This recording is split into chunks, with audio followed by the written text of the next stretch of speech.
بسم اللہ الرحمن الرحیم۔ قرآن کلاس نمبر 289 میں ہم انشاءاللہ تعالی سورہ الزمر کی 10 آیات کور کریں گے، آیت نمبر 32 سے لے کر 41 تک، یعنی پارہ نمبر 24 کی شروع کی آیات۔ اور اس میں 2 کریٹیکل ٹاپکس میں انشاءاللہ آج ڈسکس کروں گا۔ نمبر 1، ایک خاص مکتبہ فکر کی طرف سے جب یہ سٹیکرز چھاپے گئے میرے لیے اللہ ہی کافی ہے، تو اس کے خلاف کاؤنٹر نیریٹو کرنے کے لیے دوسرے مکتبہ فکر نے سٹیکر چھاپنے شروع کیے، میرے لیے اللہ اور اس کا رسول ہی، بزرگان دین ہی، اور وہ پوری چین بنا کے کافی ہے۔ تو ہم کتاب و سنت کے دلائل کی روشنی میں یہ بات سمجھیں گے کہ اصل حقیقت اس عقیدے کے اعتبار سے کیا ہے۔ اور دوسرا ٹاپک جو ہے وہ ہمارے سب کانٹیننٹ انڈیا، پاکستان، بنگلہ دیش کے اندر عموماً جو ہے وہ تصوف کے زیر اثر یہ عقیدہ جو ہے وہ آیا کہ جو قرآن حکیم میں آیات ایڈریس کر رہی ہیں یہ کافروں کو کر رہی ہیں، اور ان کافروں کو کر رہی ہیں جو اللہ کو نہیں مانتے تھے۔ یعنی اتنا بڑا جھوٹ گھول کے ان کو پلایا گیا کہ قرآن حکیم جن لوگوں کو ایڈریس کرتا ہے وہ اللہ کو نہیں ماننے والے تھے، جبکہ قرآن حکیم میں درجنوں آیات ڈائریکٹلی اور انڈائریکٹلی سینکڑوں آیات اس پر گواہ ہیں کہ مشرکین عرب اللہ کو مانتے تھے، وہ اللہ کے ساتھ شریک ٹھہرایا کرتے تھے، اللہ کو مانا کرتے تھے۔ اور اسی کانٹیکسٹ میں کئی احادیث بھی موجود ہیں۔ انشاءاللہ یہ 2 کریٹیکل ٹاپکس میں نے ابھی تک اس طریقے سے ویڈیو میں ایڈریس نہیں کیے تھے۔ ایک لیکچر ہے مسئلہ 154 کہ جو آیات کافروں کے بارے میں نازل ہوئی ہیں ان کو مسلمانوں پہ لگانے کے حوالے سے جو دھوکہ دیا جاتا ہے، لیکن اس میں بھی یہ ٹاپک کور نہیں تھا جو آج میں 2 ٹاپک انشاءاللہ تعالیٰ کور کرنے جا رہا ہوں۔ بڑا اٹینٹیو ہو کے آج کا لیکچر سننا ہے، کیونکہ کئی ایک نئی چیزیں انشاءاللہ اس میں سامنے آئیں گی انشاءاللہ تعالیٰ۔ اور آج کے درس کی سینسٹیوٹی کے پیش نظر ہی میں نے یہ ریڈ کلر کا بیک گراؤنڈ آج پیچھے لگایا ہے، کیونکہ عموماً جو اس طرح کے کریٹیکل لیکچرز ہوتے ہیں، اور خصوصاً ہمارے سب کانٹیننٹ انڈیا، پاکستان، بنگلہ دیش میں پھیلائے گئے گمراہ کن، گستاخانہ اور مشرکانہ عقائد کے خلاف جب بھی میں ڈسکشن کرتا ہوں تو کوشش ہوتی ہے کہ ریڈ کلر کا بیک گراؤنڈ پیچھے لگایا جائے تاکہ لوگوں کو یہ ریڈ الرٹ ہو جائیں اس حوالے سے۔ سورہ الزمر کی آیت نمبر 32 سے آنورڈ انشاءاللہ سٹارٹ لیں گے۔ اعوذ باللہ من الشیطان الرجیم، بسم اللہ الرحمن الرحیم۔ فمن اظلم ممن کذب علی اللہ، پس اس شخص سے بڑھ کر ظالم کون ہو سکتا ہے جو اللہ پر جھوٹ باندھے۔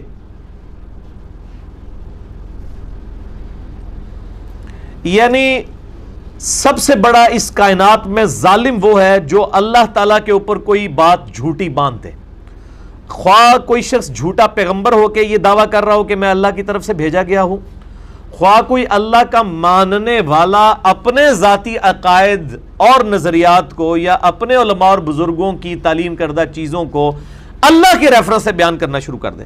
ہمارے کئی سیاسی لیڈر میں دیکھتا ہوں ان کی تقریریں سن رہا ہوتا ہوں تو وہ ہر بھی کوئی ایک اچھی بات جو انہوں نے کہیں کتاب میں پڑھی ہوتی ہے تو وہ کہتے ہیں اللہ تعالیٰ قرآن میں فرماتا ہے، حالانکہ قرآن پورے میں وہ بات ہی کوئی نہیں ہوتی ہے۔ یعنی ایک فیشن بنا لی ہے نا لوگوں نے۔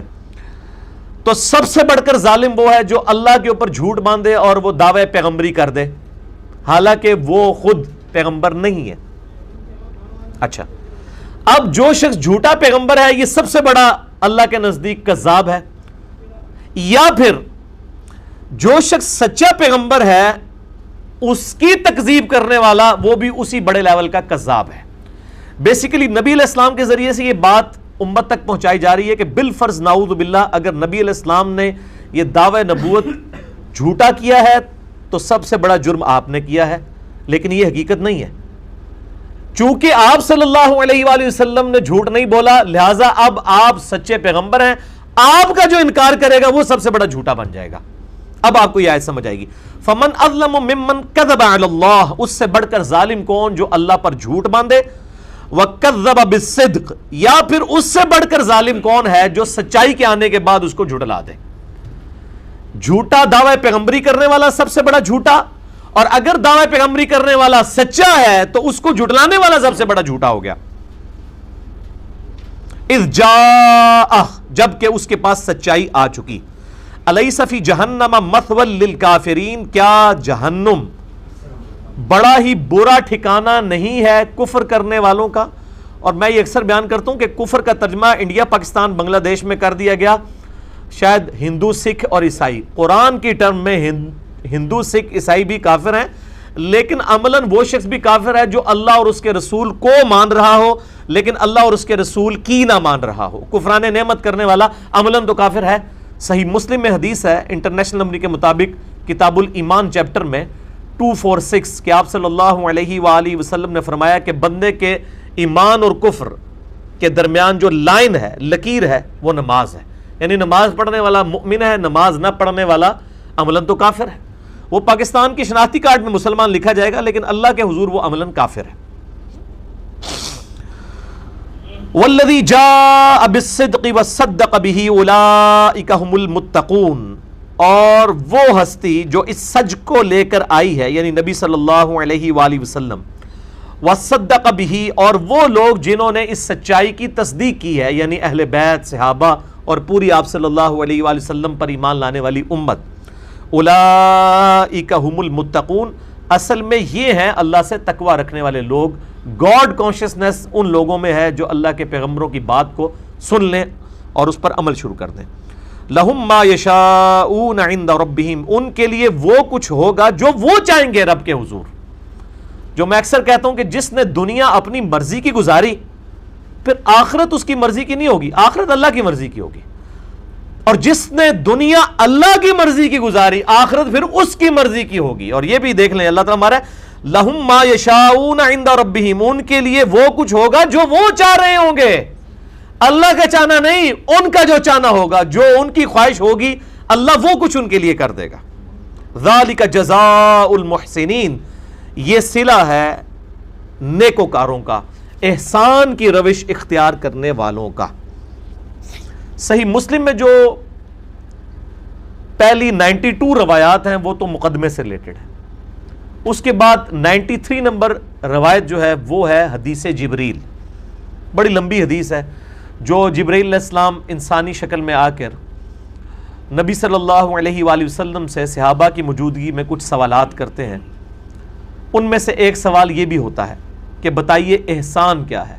تو آپ صلی اللہ علیہ وآلہ وسلم فرمایا، یعنی یہ اعلیٰ ترین درجہ ہے نا، اسلام ایک ڈیٹم لیول ہے کہ آپ بنیادی عقائد کو مان لیں، ایمان اس سے اوپر لیول کی چیز ہے کہ آپ عقائد کو مان رہے ہیں اور پریکٹیکلی آپ کے اعمال سے نظر آتا ہے کہ آپ کے اندر خدا شناسی موجود ہے، یعنی اللہ کو ماننا اسلام ہے اور اللہ کی مان لینا ایمان ہے۔ ایک اس سے بھی اوپر کا درجہ ہے درجہ احسان۔ اس کے بارے میں جب نبی علیہ السلام سے پوچھا گیا تو آپ صلی اللہ علیہ وآلہ وسلم نے فرمایا احسان یہ ہے، صحیح مسلم انٹرنیشنل نمبر کے مطابق 93 نمبر حدیث ہے، اور یہ حدیث بخاری میں موجود ہے لیکن ڈیٹیل جو ہے وہ مسلم کے اندر ہے، اور مشکات المصابیح میں بھی آپ کو شروع کا چیپٹر جو ہے کتاب و سنت کو مضبوطی سے تھامنا، اور اسی طریقے سے کتاب الایمان چیپٹر، اس میں یہ آپ کو حدیث مل جائے گی۔ تو آپ صلی اللہ علیہ وآلہ وسلم نے فرمایا احسان یہ ہے کہ تم نماز اس طرح پڑھو گویا کہ تم اپنے رب کو دیکھ رہے ہو، اور اگر یہ تصور تم نہیں رکھ سکتے کہ تم اپنے رب کو دیکھ رہے ہو تو کم از کم اتنا تصور رکھو کہ تمہارا رب تمہیں دیکھ رہا ہے۔ اب اس کے ذریعے بعض لوگوں نے جو ہے وہ عجیب و غریب عقائد گھڑنے شروع کر دیے جی، کہ نبی علیہ السلام نے فرمایا کہ تم نماز یوں پڑھو گویا کہ رب کو دیکھ رہے ہو۔ تو جب یہ لفظ آیا گویا کہ، تو گویا کہ کو آپ چاٹ تو نہ جائیں بیچ میں سے، نکال تو نہ دیں، یعنی یہ بات محاورتاً ہو رہی ہے۔ گویا کہ جب کوئی شخص اپنے محبوب کو دیکھتا ہے تو اس کی توجہ اور کسی طرف نہیں جاتی، بس اسی طریقے سے تمہاری نماز میں کنسنٹریشن ہونی چاہیے، نہ کہ اس کا یہ مطلب ہے کہ کوئی شخص اس دنیا میں نماز پڑھتے ہوئے اللہ کو دیکھ سکتا ہے۔ یہ عقیدہ ہی کفر ہے، گمراہی پہ مبنی نہیں ہے، عقیدہ یہ کفر ہے۔ یہ کسی پیغمبر نے بھی عقیدہ نہیں رکھا اپنے لیے۔ حضرت موسیٰ علیہ السلام کی ایک ایکسیپشن آئی ہے، وہ بھی اللہ تعالیٰ کے دیدار کے حوالے سے نہیں ہے، ایک تجلی کے حوالے سے ہے، اور وہ بھی وہ دیکھ نہیں سکے اور بے ہوش ہو گئے۔ اس پہ میں نے معراج مصطفیٰ صلی اللہ علیہ وآلہ وسلم پر الاسراء والمعراج یعنی آپ علیہ السلام کا زمینی سفر اور آسمانی سفر، اس پہ 3 نشستوں میں لیکچر ریکارڈ کروایا ہے، مسئلہ نمبر 126A-B-C، اس کا جو سی پورشن ہے 1.5 گھنٹے کا، وہ اسی پہ ہے اللہ تعالیٰ کے دیدار سے متعلق. اس میں میں نے ڈیٹیل کے ساتھ یہ ساری باتیں بتائی ہیں، آج میں ان کی تفصیلات میں نہیں جاؤں گا.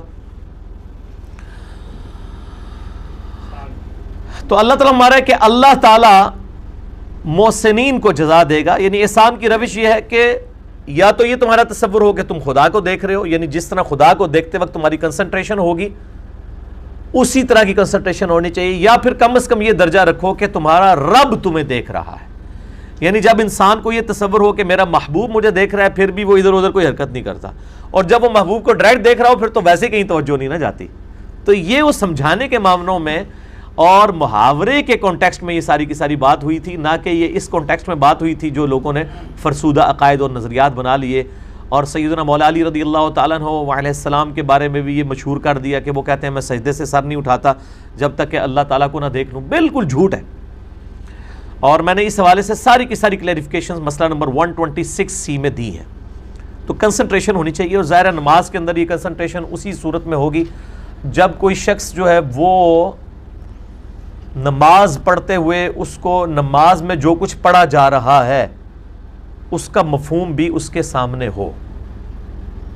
ادروائز اگر وہ مفہوم اس کے سامنے نہیں ہوگا تو اس کو کبھی بھی وہ کنسنٹریشن کبھی ڈیولپ نہیں ہو سکتی. لوگ اکثر پوچھ رہے ہوتے ہیں کہ جناب نماز میں توجہ کے لیے کچھ بتائیں. بھئی یہی بتایا جاتا ہے کہ آپ نماز کا ترجمہ آپ کو آنا چاہیے، آپ کو پتہ ہونا چاہیے کہ آپ نماز میں اللہ تعالیٰ کے ساتھ کیا عہد کر رہے ہیں. یہ نہیں ہے کہ آپ ہر نماز کی ہر رکعت میں ایاک نعبد و ایاک نستعین پڑھ رہے ہیں، اے اللہ میں تیری عبادت کرتا ہوں، تجھ سے ہی مدد مانگتا ہوں، اور پھر نماز سے باہر نکل کے آپ کبھی یا شیخ عبد القادر جنانی المدد، کبھی آپ جو ہے وہ یا علی المدد، پتہ نہیں کیا کچھ نعرے لگا رہے ہیں. تو آپ کو کم از کم یہ پتہ ہو نماز میں آپ اللہ سے کیا مانگ کے آئے ہیں. تو نماز کے باہر بھی وہی عقیدہ رکھنا ہے جو نماز کے اندر ہے. یہ نہیں ہے کہ نماز سے باہر آنے کے بعد وہ عقیدہ بدل جاتا ہے. لِيُكَفِّرَ اللَّهُ عَنْهُمْ أَسْوَأَ الَّذِي عَمِلُوا. اللہ تعالیٰ فرماتا ہے کہ یہ اللہ تعالیٰ محسنین کو جزا دے گا تاکہ اللہ تعالیٰ دور کر دے ان کے بدترین اعمال ان سے، یعنی قیامت والے دن ان کے گناہ ان سے دھو دے گا. وَيَجْزِيَهُمْ أَجْرَهُمْ بِأَحْسَنِ الَّذِي كَانُوا يَعْمَلُونَ، اور انہیں بدلہ دے ان کے بہترین اعمال کا جو وہ دنیا میں کیا کرتے تھے. یہ بڑی انٹلیکچوئل بات ہے. اللہ تعالیٰ مانتا ہے کہ جن کی روش نیکوکاری کی ہے نا، ہم قیامت والے دن ان کے گناہوں کو معاف کر دیں گے. باغیوں کے گناہوں کو نہیں، بے نمازیوں کے گناہوں کو نہیں، بدماشوں کے گناہوں کو نہیں، جن کی روش احسان والی ہے ان سے بھی بحیثیت انسان کوئی لغزش ہو گئی تو ہم معاف کر دیں گے، اور ہم ان کو بدلہ دیں گے اجرہم باحسن الذی کانوا یعملون. بدلہ ہم ان کو دیں گے اس فارمولے کے مطابق جو دنیا میں انہوں نے بہترین اعمال کیے ہوئے ہوں گے. اگر کسی نے 10,000 فجر کی نمازیں پڑھی ہیں، ان میں سے جو سب سے بہترین نماز اس نے پڑھی ہوگی نا، اس کے عوض باقیوں کا اس کو ثواب دیا جائے گا. یہ اللہ کی رحمت ہے. اس آیت کی انٹینسٹی کو سمجھیں. اللہ تعالیٰ جو نیکوکاری کی روش اختیار کرنے والے لوگ ہیں ان کے ساتھ بڑا غفور رحیم ہے. بدماشوں کے ساتھ نہیں، جو اڑے ہوئے ہیں اپنی باتوں کے اوپر نہیں، جو پوری کوشش کرتے ہیں اس کے باوجود ظاہر غلطی تو ہر بندے سے ہو جاتی ہے. ان کے لیے اللہ تعالیٰ ہمارا ہم لِيُكَفِّرَ اللَّهُ عَنْهُمْ أَسْوَأَ الَّذِي عَمِلُوا، ہم ان کے سارے گناہ دھو دیں گے جو ان کے برے اعمال ہوں گے. وَيَجْزِيَهُمْ، اور جزا دیں گے ان کو اجرہم، ان کے اعمال کا اجر، بِأَحْسَنِ الَّذِي، سب سے بہترین جو کام انہوں نے کیا ہوگا، کانوا یعملون، جو کام دنیا میں کیا کرتے تھے. یعنی زندگی میں جو ان سے سب سے بہترین کام ہوا ہے نا، اس فارمولے کے تحت ان کو باقی اعمال کا بھی اجر دیا جائے گا. اللہ تعالیٰ یہ نہیں کہے گا کہ سب سے لوس درجے کا دیا جائے، یہ ایوریج کر لی جائے، نہ، سب سے بیسٹ، سب سے بہترین اعمال جو انہوں نے دنیا میں کیے ہوں گے نا، اس کے مطابق ان کو اجر دیا جائے گا. بلکہ صحیح بخاری میں ایک حدیث موجود ہے کہ جو شخص یعنی اللہ تعالیٰ کا تابع فرمان ہے، عبادات میں استقامت اختیار کرتا ہے، جب وہ بیمار ہو جاتا ہے نا تو اللہ تعالیٰ فرشتوں سے فرماتا ہے اس کے وہی اعمال لکھو جو تندرستی کے دنوں میں لکھا کرتے تھے. فرشتے کہتے ہیں یا اللہ یہ تو کر ہی نہیں رہا. اللہ تعالیٰ فرماتا اگر میں اس کو ابھی سے دے دوں تو کیا یہ انہی اعمال پہ واپس نہیں آ جائے گا؟ آئے ہائے ہائے ہائے، ایسا کریم رب. ٹھیک ہے جی. سبحان اللہ و بحمدہ عدد خلقہ و رضا نفسہ و زنۃ عرشہ و مداد کلماتہ، اللہ اکبر کبیرا والحمد للہ کثیرا و سبحان اللہ بکرۃ و اصیلا. تو فرشتے کہتے ہیں یا اللہ جب اس کو صحت ملے گی تو پھر وہی کرے گا. تو اللہ تعالیٰ لکھو، یہ تو صحت میں نے اس سے چھینی ہے نا. جیسے یہ اپنا بیسٹ پرفارمر تھا اپنی جوانی کے دنوں میں، جتنی کوشش کرتا تھا، آج اگر اس پہ بڑھاپا آ گیا یا کمزوری آ گئی یا بیماری آ گئی تو میری طرف سے آئی ہے نا. تو بہترین اعمال اس کے لکھو. یعنی ایک بندہ جو بیماری کی حالت میں مسجد میں جماعت سے نہیں نماز پڑھ پا رہا یا اور کسی مجبوری کے تحت، تو وہ اگر گھر میں بھی نماز پڑھتا ہے ان مجبوریوں کے ساتھ، ویسے تو نماز نہیں پڑھنی گھر میں مرد کے لیے، عورت تو گھر ہی پڑھے گی، تو اللہ تعالیٰ اسے جماعت کا ثواب بھی عطا فرما دے گا، کیونکہ اس کے سرکمسٹانسز ایسے نہیں ہیں. یہ ہے اللہ تعالیٰ کا کرم. لیکن یہ سارے رحم، یہ سارے کرم، یہ سارے فضل انہی لوگوں کے لیے ہیں جو اللہ کے تابع فرمان ہیں. جو بدماش ہیں، اکڑے ہوئے ہیں، اللہ کی نافرمانی پہ تلے ہوئے ہیں اور کہتے ہیں یا اللہ جو کچھ بھی ہے تیرے محبوب کی امت سے ہے، ان کے لیے کچھ نہیں ہے، بالکل زیرو سے ملٹی پلائی ہے. یہ اگر کسی کو وہم ہو گیا تو وہ اپنے دماغ سے نکال لے. اللہ تعالیٰ کا لاڈلا وہی ہے جو کوشش کرتا ہے اس کے باوجود کہیں کمزوری ہو جاتی ہے. قرآن حکیم پورے میں کوئی ایک آیت بھی ایسی نہیں ہے کہ اللہ تعالیٰ کہے کہ بغاوت کرو، خیر ہے میں معاف کر دوں گا. قرآن میں جہاں کہیں بھی آیا کہ بغاوت اگر کسی سے ہو گئی تو توبہ کرو، توبہ کے بعد اصلاح کر لو تو میں تمہارے گناہوں کو معاف کر دوں گا. حتیٰ کہ سورۃ الفرقان کی آیت نمبر 70 میں آیا کہ میں تمہارے گناہوں کو بھی نیکیوں سے بدل دوں گا. ایک بار تو سیدھا ہوتے صحیح، پھر دیکھ. ہم تو مائل با کرم ہیں، کوئی سائل ہی نہیں. یہ وہ والی بات ہے.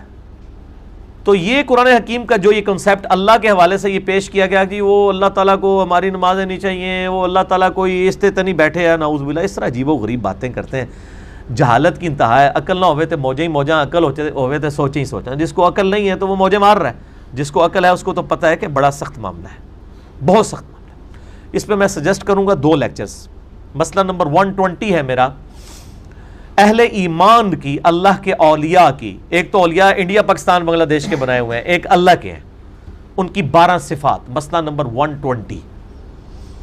اور ایک حال ہی میں میرا ایک لیکچر ریکارڈ ہوا ہے، مسئلہ نمبر 196.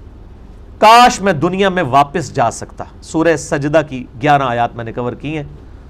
وہ میری زندگی کے اہم ترین لیکچرز ہیں فکر آخرت کے اعتبار سے. آج میں اس کو سکپ کرتا ہوں. میرے بھائیو، اب سورہ الزمر کی آیت نمبر 36 اور 37، ان کے کانٹیکسٹ میں مجھے کچھ تفصیلی گفتگو کرنی ہے. پہلے ہم ان آیات کو کور کریں گے. اعوذ باللہ من الشیطان الرجیم، بسم اللہ الرحمن الرحیم. الیس اللہ بکاف عبدہ، کیا اللہ اپنے بندوں کے لیے کافی نہیں ہے، کفایت کرنے والا نہیں ہے کہ اور ہستیوں کی طرف انہوں نے اپنے عقیدے رکھے ہوئے ہیں کہ کوئی اور ہستیاں مشکل اور پریشانی میں ہماری مددگار ہوں گی. کیا اللہ اپنے بندوں کے لیے کافی نہیں ہے؟ یقیناً کافی ہے. وَيُخَوِّفُونَكَ بِالَّذِينَ مِن دُونِهِ، اور یہ اے نبی علیہ السلام آپ کو ڈراتے ہیں اللہ کے مقابلے پر اور ہستیوں سے.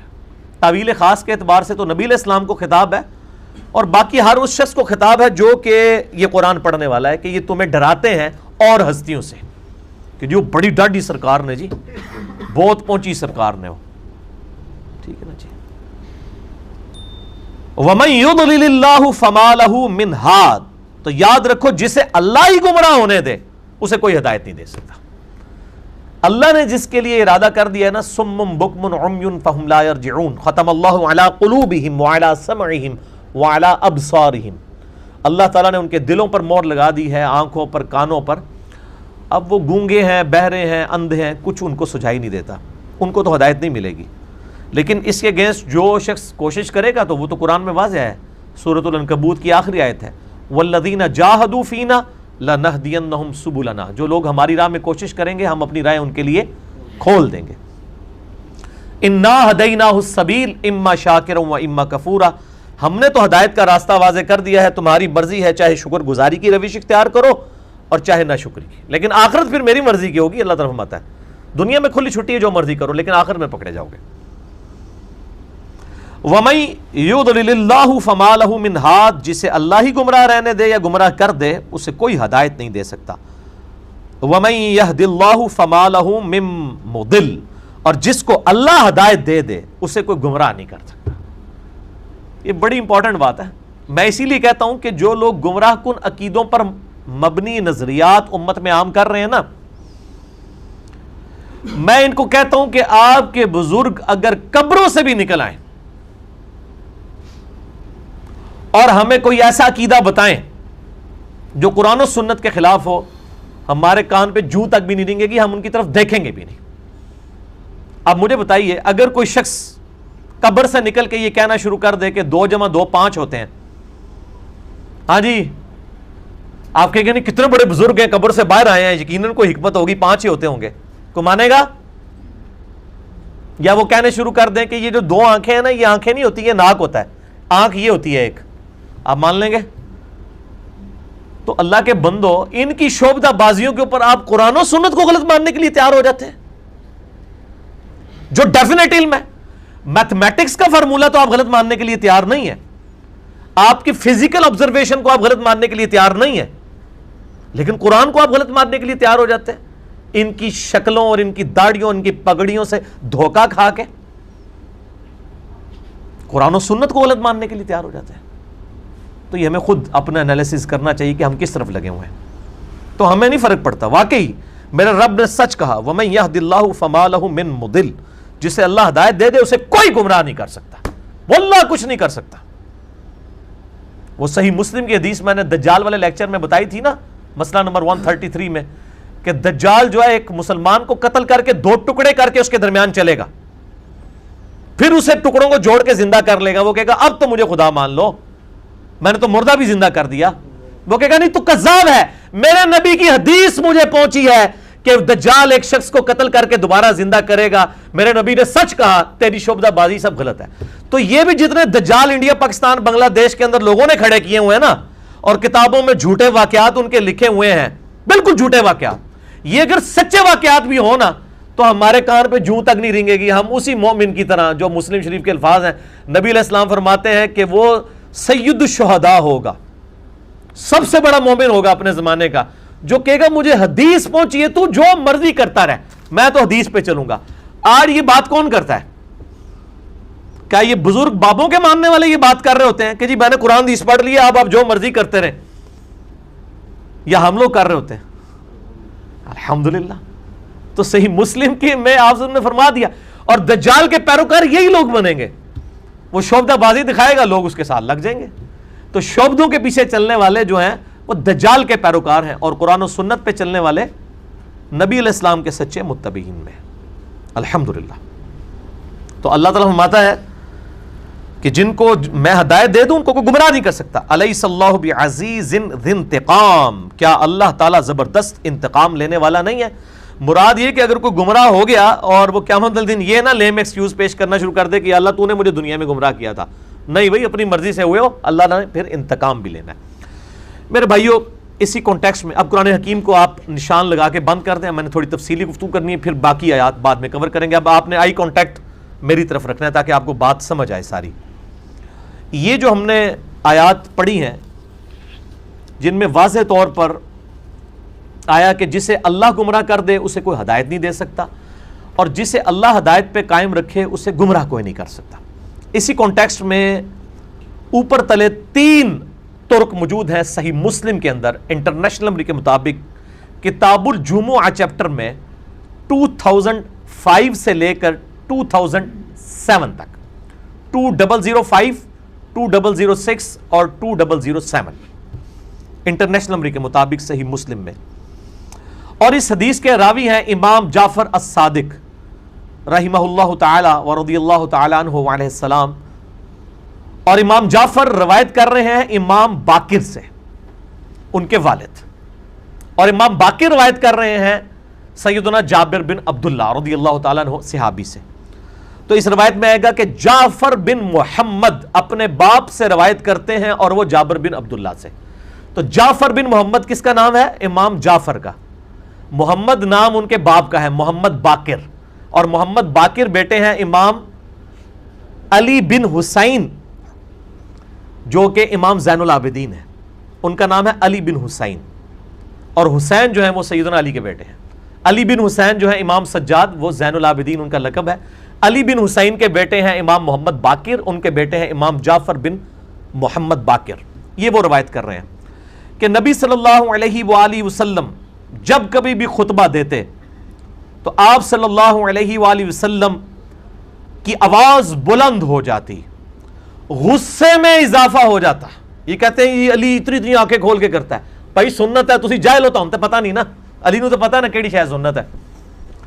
الفاظ ہے غصے میں اضافہ ہو جاتا, آنکھیں سرخ ہو جاتی جب بھی آپ تقریر کرتے ہیں. تقریر کا سٹائل ہوتا ہے یہ, میں کو آپ کو لوری دے کے تو نہیں سلا رہا ہوتا, ادھر تقریر کر رہا ہوتا ہوں. تقریر میں ہی سنت ہے. اب لوری دینے والے مولویوں نے آپ کو غلط نبی علیہ السلام کی پکچر پیش کر دی ہے, آپ ذرا خود کھول کے پڑھ لیں. غصے میں اضافہ ہو جاتا, آنکھیں سرخ ہو جاتی, آواز بلند ہو جاتی, گویا کہ کوئی جرنیل اپنی فوج کو تیار کر رہا ہو. حالانکہ وہ لڑائی کے لیے تو تیار نہیں کر رہے ہوتے تھے. جمعے کی تقریر میں کیا ہو رہا ہوتا تھا؟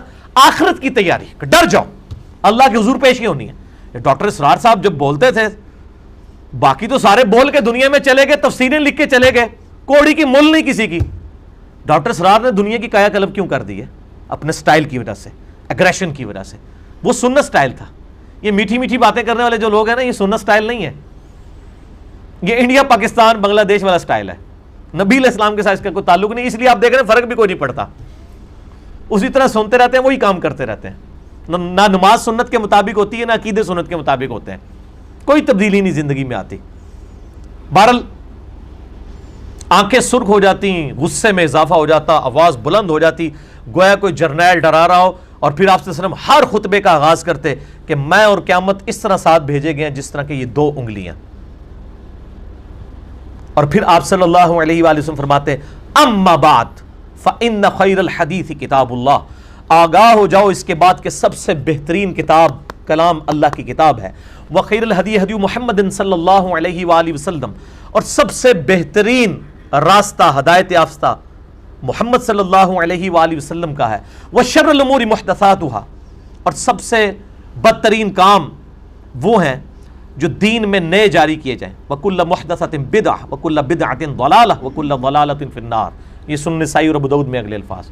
ہر نیا کام بدعت ہے, ہر بدعت گمراہی ہے, اور ہر گمراہی دوزخ میں لے جانے والی ہے.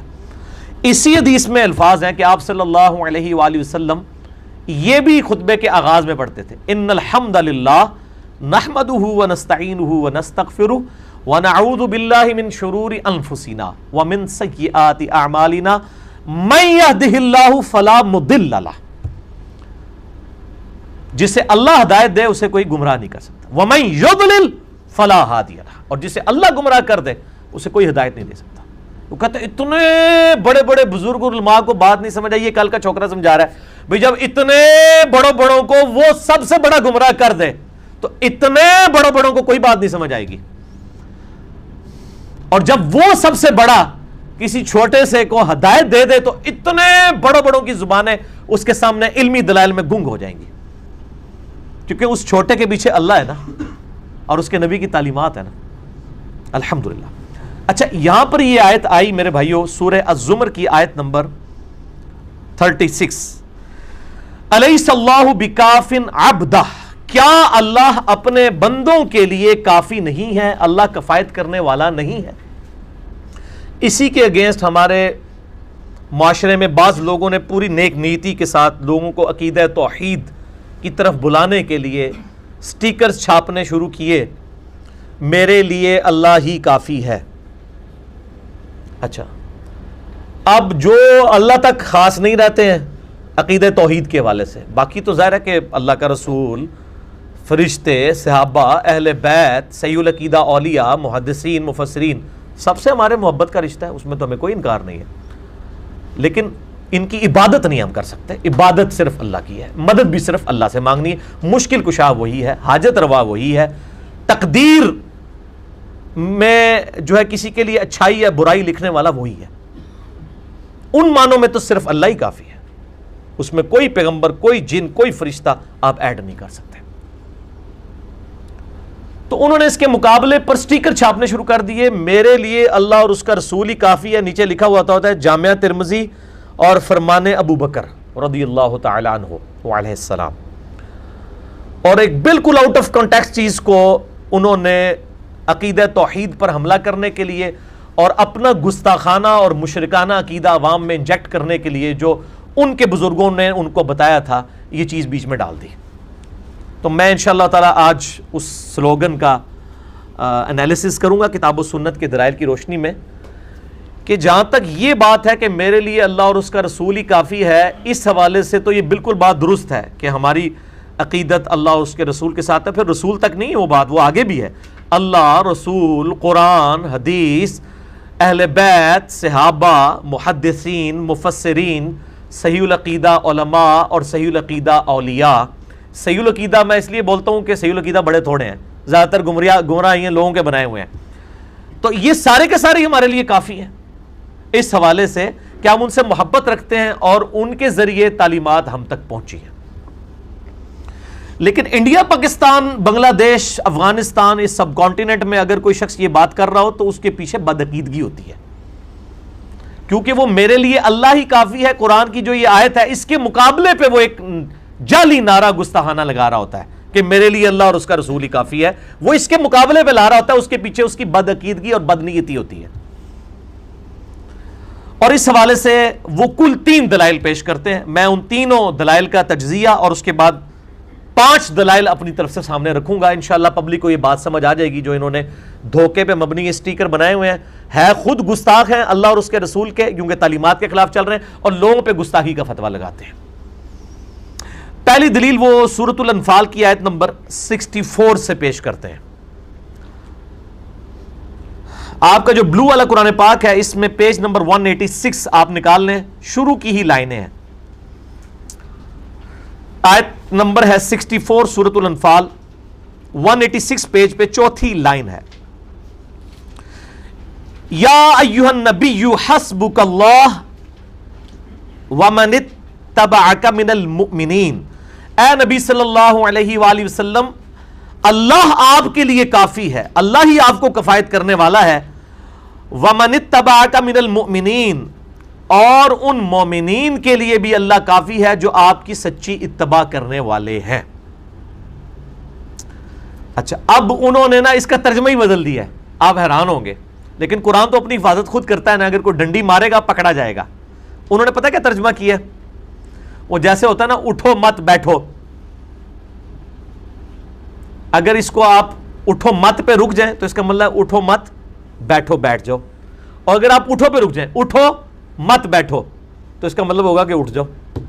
انہوں نے یہ چکر چلایا. انہوں نے ترجمہ کیا اے نبی اللہ آپ کے لیے کافی ہے, وَمَنِ اتَّبَعَكَ مِنَ الْمُؤْمِنِينَ, اور مومنین بھی آپ کے لیے کافی ہیں.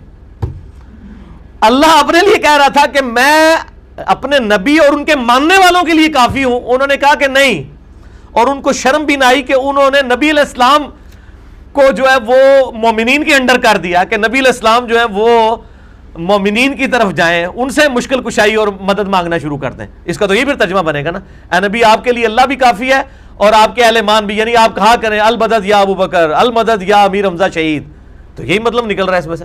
حالانکہ اللہ تعالیٰ فرمایا تھا یا ایھا النبی, اے نبی حسبک اللہ, اللہ آپ کو کافی ہے, ومن اتبعک من المؤمنین, اور اللہ اتباع جو کر رہے ہیں آپ کی مومنین ان کے لیے بھی اللہ کافی ہے. دیکھا کیسی چلاکی کرتے ہیں یہ, لیکن چلاکی 2 آیت پہلے ہی ان کی پکڑی گئی ہے. اسی سے 2 آیات اوپر آپ چلے جائیں, سورۃ الانفال کی آیت نمبر 62 جس سے یہ پیج سٹارٹ ہو رہا ہے. وَإِن يُرِيدُوا أَن يَخْدَعُوكَ, اور اے نبی علیہ السلام اگر یہ کافر ارادہ کریں کہ آپ کو دھوکہ دینا چاہیں فَإِنَّ حَسْبَكَ اللَّهُ, تو بے شک اللہ آپ کے لیے کافی ہے. اب یہاں تو آنا چاہیے تھا نا کہ اللہ کافی ہے اور وہ آپ کے وہ جو بزرگان دین اور وہ بھی کافی ہیں, اور آگے آپ دیکھیں چھوٹی سی توئیں پڑی ہوئی ہے, بات وقف ہوئی ہوئی ہے, یہ میں نے نہیں ڈالی قرآن میں ڈلی ہے. هُوَ الَّذِي أَيَّدَكَ بِنَصْرِهِ وَبِالْمُؤْمِنِينَ, وہی اللہ ہے جس نے آپ کی مدد کی ہے نبی اپنی طرف سے، اور آپ کے جو جانثار صحابہ مومنین ہیں ان کے ذریعے سے آپ کے ہاتھ مضبوط کیے ہیں ظاہری اسباب میں. ٹھیک ہے، کفایت اللہ کہہ رہا ہے میں ہی کرنے والا ہوں، لیکن میں نے اسباب بنائے ہیں مومنین کی شکل میں. تو اسباب صرف مومنین نہیں ہیں، اسباب تو گورے کا بنایا ہوا موبائل فون بھی ہے، اسباب تو گورے کا بنایا ہوا یہ 4K HD کیمرہ ہے، ٹھیک ہے، گورے کی بنائی ہوئی پرنٹنگ پریس ہے جس کے اندر پورے قرآن پاک اور یہ ہماری حدیث کی کتابیں پرنٹ ہو رہی ہیں. پھر آپ کہا کریں المدد یا گورا، میرے لیے اللہ اس کا رسول اور گورے ہی کافی ہیں، پھر کہنا شروع کر دیں آپ. اسباب کا تو معاملہ ڈیفرنٹ ہے. تو اوپر واضح آیا ہے کہ اللہ نے تشریح کر دی ہے کہ اللہ آپ کے لیے کافی ہے، البتہ اللہ نے اسباب کے طور پہ مومنین کے ذریعے آپ کے ہاتھ مضبوط کیے ہیں. جس طرح یہاں جتنے 60-70 لوگ بیٹھے ہیں اور دنیا میں لاکھوں لوگوں کے ذریعے اللہ نے ہمارے ہاتھ مضبوط کیے ہیں کہ آج ہمارے پیچھے کوئی فرقہ نہیں ہے، کوئی جنسی نہیں ہے، کوئی مولوی نہیں ہے، کوئی پیر نہیں ہے، کوئی بزرگ نہیں ہے، کسی دا ہاتھ نہیں پیچھے. کہتے ہیں سائیاں دا ہاتھ ہونا چاہیے، کسی دا ہاتھ نہیں ہے. تو اللہ دے فضل نال سارے فرقے کی دعوت پیچھے رہ گئی ہے کیونکہ اللہ ہے. حسبنا اللہ و نعم الوکیل، ہم نے اللہ ہی پر بھروسہ کیا، اللہ ہی ہمیں کافی ہے، وہی بہتر کارساز ہے. اچھا، دوسری دلیل یہ جامعہ ترمذی سے انٹرنیشنل نمبرنگ کے مطابق 3675، سنن ابی داؤد میں 1678 نمبر حدیث، اور مشکات میں بھی سیدنا ابو بکر الصدیق رضی اللہ تعالیٰ عنہ علیہ السلام کے فضائل میں مشکات میں 6030 نمبر حدیث ہے کہ سیدنا عمر رضی اللہ تعالیٰ عنہ کہتے ہیں، یہ بڑی مشہور حدیث ہے کہ نبی علیہ السلام نے ایک دفعہ صدقے کی اپیل کی کہ اللہ کی راہ میں صدقہ اور خیرات کرو. تو حضرت عمر کہتے ہیں میں نے ارادہ کیا کہ میں گھر کا آدھا سامان لے کے نا آج تو نبی علیہ السلام کے خدمت میں پیش کر دوں، اور دل میں سوچ رہا تھا آج تو میں ابو بکر سے آگے نکل جاؤں گا. کہتے جب میں وہاں پہنچا تو سیدنا ابو بکر صدیق رضی اللہ تعالیٰ عنہ اپنے گھر کا سارا سامان اٹھا کے لے آئے. اچھا، سیدنا عمر کہتے ہیں میں نے سوچا میں ابو بکر سے کبھی آگے نہیں نکل سکتا، ابو بکر تو ابو بکر ہے. پھر سیدنا عمر کہتے ہیں کہ نبی علیہ السلام نے ابو بکر سے پوچھا ما ابقیت لأہلک، اے ابو بکر اپنے گھر والوں کے لیے بھی کچھ ہے چھوڑ کے آئے ہو، کوئی باقی چھوڑ کے آئے ہو؟ یہ باقی کا لفظ اردو میں بھی استعمال ہوتا ہے نا، عربی میں ہے ابقیتا، اپنے گھر والوں کے لیے بھی کوئی مال متاع مال چھوڑ آنا تھا نا. تو انہوں نے عرض کیا القیت لہم اللہ ورسولہ، لہم اللہ ورسولہ، انہوں نے کہا کہ میں اپنے گھر والوں کے لیے اللہ اور اس کا رسول چھوڑ آیا ہوں. یعنی اللہ اور اس کے رسول کے اوپر جو ہمارا عقیدہ ہے، اللہ اور اس کے رسول کی جو محبت ہے، ان پر جو ایمان ہے، اللہ اور اس کے رسول کی جو تعلیمات ہیں، وہ ہمارے لیے کافی ہے کہ ہمیں دین کے لیے کمٹمنٹ. کل ان صلاتی و نسکی و محیای و مماتی للہ رب العالمین، اے نبی علیہ السلام فرما دیجئے بے شک میری نماز، میری قربانی، میرا جینا، میرا مرنا سب اللہ کے لیے. انا للہ و انا الیہ راجعون، ہم بھی تو اللہ کی طرف سے آئے تھے، اللہ ہی نے مال دیا تھا، نبی آپ کے قدموں میں لا کے ڈال دیا ہے، اللہ اور اس کا رسول ہمارے لیے، اس حوالے سے میں ان کو گھر چھوڑا ہوں. اس میں الفاظ نہیں میرے لیے اللہ اور اس کا رسول کافی ہے، یہ بھی انہوں نے جعلی کیا ہے، ترجمہ ہے ہی نہیں اس کا بنتا، پوری بات ہی جعلی ہے، یہ لفظ ہی نہیں موجود کہ میرے لیے اللہ اور اس کا رسول کافی ہے. قرآن میں ہے الیس اللہ بکاف عبدا، کیا اللہ اپنے بندوں کے لیے کافی نہیں ہے؟ کافی کا لفظ ہی نہیں موجود، خود سے ترجمہ بنا دیا دھوکہ دینے کے لیے. لفظ کیا ہے؟ ابقیت لہم اللہ ورسولہ، میں نے باقی رکھا ہے اللہ اور اس کے رسول کو. یعنی ہمارے لیے یہی سرمایہ کافی ہے کہ اللہ اور اس کے رسول کی محبت اور اللہ اور اس کے رسول کے اوپر ایمان ہمارے لیے کافی ہے. اچھا، اس سے انہوں نے ترجمہ کر دیا کہ میرے لیے اللہ اور اس کا رسول ہی کافی ہے. یہ ترجمہ بنایا ہے انہوں نے، ترجمہ نہیں، یہ مفہوماً اگر کوئی بناتا ہے دوسرے معنوں میں تو وہ تو بالکل ٹھیک ہے، لیکن انہوں نے بےایمانی یہ کی ہے کہ اس کا ترجمہ نہیں لکھا، کیونکہ ان کو پتہ چل گیا تھا کہ یہ اگر ہم نے ترجمہ لکھ دیا تو لوگوں کو بات سمجھ آ جائے گی، محاورتاً بات ہو رہی ہے. اور کبھی اس میں سے حاضر و ناظر نکال لیتے ہیں کہ جی وہ نبی علیہ السلام وہاں موجود تھے، ان کا میں گھر میں بھی چھوڑ کے آیا ہوں. او خدا دا نا جی، اللہ دے بندو، میں کہتا ہوں شکر ہے ہمارے ان علماء کی تقریریں انگریزی میں نہیں ہیں، ورنہ گھوڑا کہ یار ان کا تو یعنی کامن سینس میں ان میں موجود نہیں ہے. Common sense is not so common, common sense ہوتی ہے لیکن اتنی کامن بھی نہیں ہوتی، کبھی کچھ نکال لیتے ہیں. اچھا، دوسری طرف کہتے ہیں اللہ کو آپ نے عرش پہ مانا تو یہ محدود ہو جائے گا. تو جو شخص کہہ رہا ہے میں اپنے گھر کے اندر اللہ چھوڑ آیا ہوں تو وہ اللہ کو محدود نہیں مان رہا. پھکی علمی جواب، اینٹی وینم الزامی جواب. یہ تواڈے بھی گاٹے فٹ ہوندی ہے اگر وہ کہہ رہے ہیں میں اللہ کو گھر کے چھوڑ آئے ہوں اندر. تو نبی علیہ السلام فرمایا تھا کہ وہ قید کر رہے ہو آگے. تو آگے نبی علیہ السلام یہ کہتے ہیں کبھی حاضر و ناظر نکالتے ہیں, کبھی کچھ نکالتے ہیں. اللہ دے بندو جو جو شاید اسی کڈو گے نا, لیکن تواڈے سامنے وہ بندہ بیٹھا ہے جو سارا کچھ کڈ کے 15-20 سال پہلے کڈ بیٹھا ہوا ہے. تو مجھے ان کے سارے وسوسے پتہ ہیں جو کچھ ان کو پٹیاں پڑھائی ہوئی ہیں شیاطین نے من الجنت والناس. تو یہ بالکل کچھ اور بات تھی. باقی اس کے میں انشاءاللہ تعالی جب دلائل اپنے دوں گا نا اس میں مزید آپ کو کلیئر ہوگا. فی الحال ان کی تیسری دلیل سنیں. وہ کہتے ہیں جی صحیح بخاری میں 71 نمبر حدیث ہے. یہ 71 نمبر انٹرنیشنل نمبر کے مطابق میں کہتا ہوں ان بیچاروں کو تو نمبر بھی نہیں پتا, نمبر تو ہم نے آگے انٹروڈیوس کرائے ہیں. ان تو بس ہر چیز کے اوپر کہتے ہیں وہ کسی حدیث میں آیا ہے. صحیح بخاری 71, صحیح مسلم میں 2389 ہے انٹرنیشنل نمبر کے مطابق, اور مشکات میں 200 نمبر حدیث ہے کتاب العلم چیپٹر میں, کہ نبی صلی اللہ علیہ وآلہ وسلم نے فرمایا اللہ تعالیٰ جس کے ساتھ بھلائی کا ارادہ فرماتا ہے اسے دین کی فقہ یعنی ٹرو انڈرسٹینڈنگ سمجھ بوجھ عطا فرما دیتا ہے. وَإِنَّمَا أَنَا قَاسِمٌ, اور میں تو صرف تقسیم کرتا ہوں. یعنی دین کا فہم اللہ نے دینا ہے, دین اللہ نے سکھانا ہے, میں صرف تقسیم کرتا ہوں. کیا اللہ تعالیٰ مجھے دین کی تعلیمات دیتا ہے, میں تمہیں سکھاتا ہوں. وَاللَّهُ يُعْطِي, عطا فرمانے والا اللہ ہے. یہ آخری حصہ اٹھاتے ہیں کہ اللہ, نبی علیہ السلام فرماتے ہیں میں تو تقسیم کرنے والا ہوں, دیتا اللہ ہے. وہ کہتے ہیں جی وہ تیرا کھاتے ہیں تیرا کھاواں تیرے گیت گاواں یا رسول اللہ, وہ اس میں سے نکال لیتے ہیں. اندازہ کریں بات پوری کیا ہو رہی ہے اور کیا چیز نکال لیتے ہیں. تو یہ دین کا ظاہر ہے. دین کے لیے تو صحابہ کرام جب بھی کوئی مسئلہ ہوتا تھا کہتے تھے واللہ ورسولہ اعلم, جو اللہ اور اس کا رسول بہتر جانتے ہیں. دین تو ظاہر ہے رسول نہیں سکھانا ہے, رسول ہی دنیا پہ ٹرو ریپریزنٹیٹیو ہیں اللہ کے, وہی اللہ تعالیٰ کے نمائندہ بن کے دنیا پہ آئے ہیں. تو یہ عجیب و غریب قسم کی اس چیز سے یعنی رزلٹ نکالتے تھے. اب میں آپ کے سامنے اپنے 5 دلائل رکھتا ہوں. مسئلہ نمبر 3 میرا ریکارڈڈ ہے, دعا صرف اللہ ہی سے, کہ مشکل کشا حاجت روا صرف اللہ ہے, اور اسی کی ایکسٹینشن ہے مسئلہ نمبر 43. یہ آلموسٹ ملا کے کوئی 4 گھنٹے کی گفتگو بن جاتی ہے, میں آج اس ڈیٹیل میں نہیں جا سکتا. بہرحال ایک آیت میں سورۃ النمل کی آیت نمبر 62 ہے, پارہ نمبر 20 کے پہلے صفحے کے اوپر یہ آیت ہے. آپ کے بلو والے قرآن پاک میں 383 نمبر پیج ہے, 383 پارہ نمبر 20 کے سٹارٹ میں, اور یہ 6 نمبر لائن بن رہی ہے آپ کی سورۃ النمل. اعوذ باللہ من الشیطان الرجیم.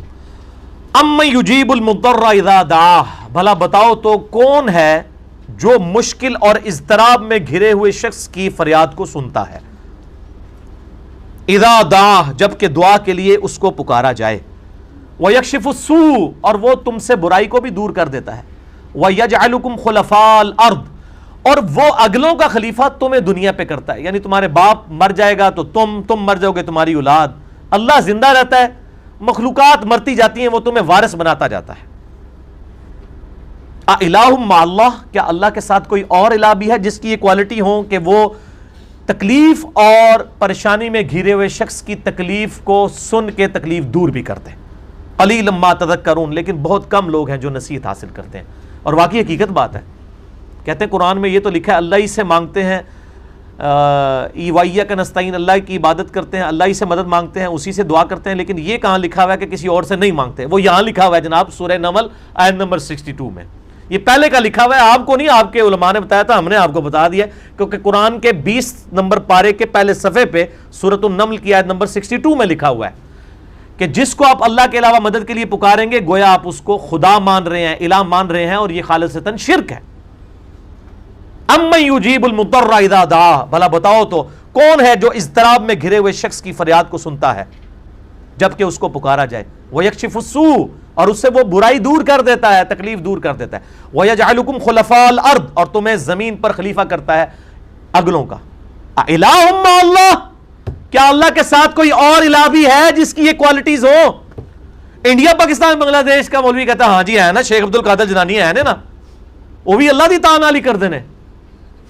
وہ تو میں آج بتاتا ہوں قرآن کی آیات. اللہ تعالیٰ ماتا ہے سورہ یونس کی آیت نمبر 18 میں کہ تم نے جو ہستیاں گھاڑ لی ہیں اللہ کے علم میں تو زمین و آسمان میں کوئی ایسی ہستی نہیں ہے. اللہ اکبر. اللہ کہہ رہے ہیں مجھے تو نہیں پتا کہ کوئی شیخ عبد القادر جیلانی بھی ہیں جو میرے ساتھ یہ میری اطاعت سے مشکل کشائی کرنے والے, میرے علم میں تو ایسی کوئی بات نہیں ہے. سورہ یونس آیت نمبر 18. باقی ان کے جتنے وسوسے اور اشکالات دھوکے دیتے ہیں آؤٹ آف کانٹیکسٹ آیات کو احادیث کو پیش کر کے مسئلہ نمبر 3 میرا دعا صرف اللہ ہی سے، وہ آپ دیکھ لیں جو کہ الحمدللہ ہزاروں لوگوں کی عقیدہ توحید کے حوالے سے اصلاح کا سبب بنا ہے۔ اور ایک اور میرا یوٹیوب پہ کلپ ہے مفتی اکمل صاحب کے شیطانی دھوکے کا جواب، لاکھوں لوگ دیکھ چکے ہیں، وہ 10 منٹ میں آپ کو پوری توحید سمجھ آ جائے گی کہ انہوں نے کس طریقے سے ڈیسیو کیا ہوا ہے۔ پہلی دلیل سورہ نمل کی آیت نمبر 62، دوسری دلیل سورہ آل عمران آیت نمبر 173، آپ کے پیج پہ 73 نمبر پیج بلو والے قرآن پاک میں بالکل آخری لائن، آخری 2 لائنیں ہیں سورہ آل عمران آیت نمبر 173، الذین قال لهم الناس، اہل ایمان وہ ہیں کہ جب ان سے لوگ یہ کہتے ہیں ان الناس قد جمعوا لکم، کہ بے شک لوگ تو جمع ہو گئے ہیں تمہارے خلاف، وہ جی بڑی دنیا تمہارے خلاف ہوئی جے، دھیان نال رہو۔ جب اہل ایمان کو نبی علیہ السلام، اللہ تعالیٰ فرماتا ہے کہ نبی علیہ السلام کے ساتھیوں کو جب یہ لوگ کہتے ہیں نا کو یار بڑی دنیا تمہارے خلاف ہوگی جے اور کٹھے ہو گئے تھے سارے، ان الناس قد جمعوا لکم فاخشوہم، ڈر جاؤ، دیکھ لو وہی گلاں آج بھی ہو رہی ہیں، فزادہم ایمانا، تو ان کا ایمان اور بڑھ جاتا ہے۔ وہ کہتے ہیں ڈرنے نہ کہہ رہے ہو، اسی تو اور پکے ہو گیا، او بھائی اللہ دے بندے تو مردے ساڈی جنت شروع ہونی ہے، اسی کہنے ہیں جنت لبنی کل نہ ملے آج ملے، ہمارے تو ایمان میں اضافہ ہوتا ہے، مرنا تو ایک دن ہے۔ وہ جو قرآن پاک میں سورہ نساء میں اپنے آپ کو مضبوط قلعوں میں بھی بند کر لو تب بھی تمہیں موت آ کے رہے گی۔ سورہ آل عمران میں آتا ہے وہ کافروں نے، منافقین نے کہا کہ ہمارے ساتھی جو غزوہ احد میں گئے تھے نا، ان کو ہم نے بڑا سمجھایا تھا گھروں میں رہو، جنگ میں مر جاؤ گے، تو اگر یہ گھروں میں ہوتے تو آج مرتے تو نا۔ تو اللہ تعالیٰ ماتا یہ جو کہہ رہے ہیں نا، ان کی موت بھی اگر ہم نے وہاں لکھی ہوتی تو یہ کھینچے چلے آتے اپنے مقتل گاؤں کی طرف، ان کو اپنے اوپر اختیار ہی کوئی نہ رہتا، یہ خود عہد میں آ کے مر جاتے اگر ہم نے ان کی موت لکھی ہوتی۔ لیکن میں آپ کو بتاؤں دنیا کے 1.5 ارب انسان ہے نا، ان 1.5 ارب میں مجھے 1.5 بندہ بھی ایسا نہیں ملا ابھی تک کہ جس کا واقعی ایمان اس لیول کا ہو۔ 150 نہیں میں کہہ رہا، 1.5 بندہ کہتے سارے ہیں وہ جی جو زندگی ایک دن لکھی ہوئی ہے وہ ختم ہو ہی جانی ہے، 1.5 بندہ بھی ایسا نہیں ہے جس کا ایمان واقعی ہو۔ ہر وقت ڈرتے رہتے ہیں مخلوق سے، جتنا مرضی کوئی، میں کہتا ہوں جی وہ اپنے آپ کو چاہے جتنا بڑی مومن سمجھ رہا ہے، 1.5 بندہ بھی نہیں نکال سکیں گے آپ الا ماشاء اللہ، یعنی مجھے نہیں ملا، ہو سکتا ہوں گے دنیا میں، یہ بات کہنے کی حد تک ہے۔ تو اللہ فرماتا ہے اہل ایمان کو جب کہا جاتا ہے لوگ آپ کے خلاف جمع ہو گئے ڈر جاؤ، وہ کہتے ہیں ہمارا تو ایمان ان کا بڑھ جاتا ہے، وقالوا حسبنا اللہ ونعم الوکیل، اور وہ کہتے ہیں ہمیں اللہ ہی کافی ہے اور وہی بہتر کارساز ہے۔ یہاں پہ بھی میں نے بتانا تھا کہ اہل ایمان کا عقیدہ ہے میرے لیے اللہ ہی کافی ہے۔ اچھا 2 دلائل ہو گئے، تیسری دلیل صحیح بخاری میں انٹرنیشنل نمبر کے مطابق 4563 نمبر حدیث ہے، اسی آیت کے کانٹیکس میں عبداللہ ابن عباس کا قول ہے کہ تمہارے جد امجد ابراہیم علیہ السلام کو جب آگ میں پھینکنے لگے تھے کتنا مشکل وقت تھا، انہوں نے کیا کہا؟ حسبنا اللہ ونعم الوکیل، ہم نے اللہ ہی پر بھروسہ کیا اور وہی بہتر کارساز ہے۔ اصل ترجمہ اس کا بنتا ہے حسبنا اللہ ونعم الوکیل کا کہ مجھے اللہ ہی کافی ہے اور وہی بہتر کارساز ہے۔ حسبی اللہ سنگولر کا صیغہ ہے، میرے لیے اللہ کافی ہے، حسبنا اللہ ہمارے لیے اللہ کافی ہے۔ ابراہیم علیہ السلام نے پڑھا حسبنا اللہ ونعم الوکیل، ہمارے لیے اللہ ہی کافی ہے اور وہی بہتر کارساز ہے۔ اور دیکھیں کارسازی پھر کیسے ہوئی، اللہ تعالیٰ نے ان کے لیے آگ ٹھنڈی کر دی، ٹھیک ہے، اور دنیا میں نہ بھی ہوتی شہید بھی ہو جاتے، دین وٹ، کئی نبی ہیں وہ قتل ہوئے، بنی اسرائیل نے قتل کیا انبیاء کو، ان کو اللہ نے نہیں بچایا، تو دنیا میں بظاہر ان کو کوئی ناکامی ہوئی ہے نا، آخرت میں تو کوئی ناکامی نہیں ہے۔ دنیا کی ناکامی سیدنا حسین کی شہادت بچوں سمیت پورا مستقبل ختم ہو گیا ان کا، دنیاوی اعتبار سے تو ختم ہو گیا نا، ٹھیک ہے نا۔ اہل بیت بعد میں آپ دیکھ لیں کس طرح ان کی حالت رہی ہے، کسی کو بھی اس طریقے سے پذیرائی نہیں ملی ہے، چھپتے رہے ہیں۔ ایون ہمارے محدثین اس لیول پہ آ گئے کہ وہ بھی ڈرتے تھے اہل بیت سے ملتے ہوئے، اسی لیے آپ دیکھیں امام بخاری نے امام جعفر سے کوئی حدیث نہیں لیا، بلکہ امام بخاری امام جعفر کو ضعیف سمجھتے تھے حدیث میں۔ اتنا پراپوگنڈا کامیاب ہوا کہ امام بخاری جیسا بندہ جو ہے اس پراپوگنڈے میں آ گیا۔ امام بخاری نے امام جعفر سے کوئی حدیث نہیں لی ہے، امام مسلم نے لی ہے۔ یہ جو آج حدیث ہم نے پڑھی ہے، اما بعد فإن خیر الحدیث کتاب اللہ وخیر الہدی ہدی محمد صلی اللہ علیہ وآلہ وسلم، صحیح مسلم میں 3 حدیثیں ہیں، 2005 سے لے کے 2007 تک کنزیکٹو یہ امام جعفر سے امام مسلم نے لی ہیں کچھ واسطوں سے، امام جعفر سے، اور امام جعفر نے امام باقر سے، اور امام باقر نے جابر بن عبداللہ سے. ہاں امام بخاری نے امام باقر سے حدیثیں لی ہیں، امام محمد باقر سے. وہ جو تسبیح فاطمہ والی حدیث ہے وہ امام باقر سے اور امام زین العابدین سے بھی لی ہیں، امام جعفر سے نہیں لی ہیں. دیکھو آج تو انہوں کئی نوی گل دس دیتی ہے، میں نوی گلاں، یہ نوی نہیں ہے، پرانی تھی، انہوں نے پردے ڈالے ہوئے تھے، ہم آپ کو کھول کے بتا دیتے ہیں.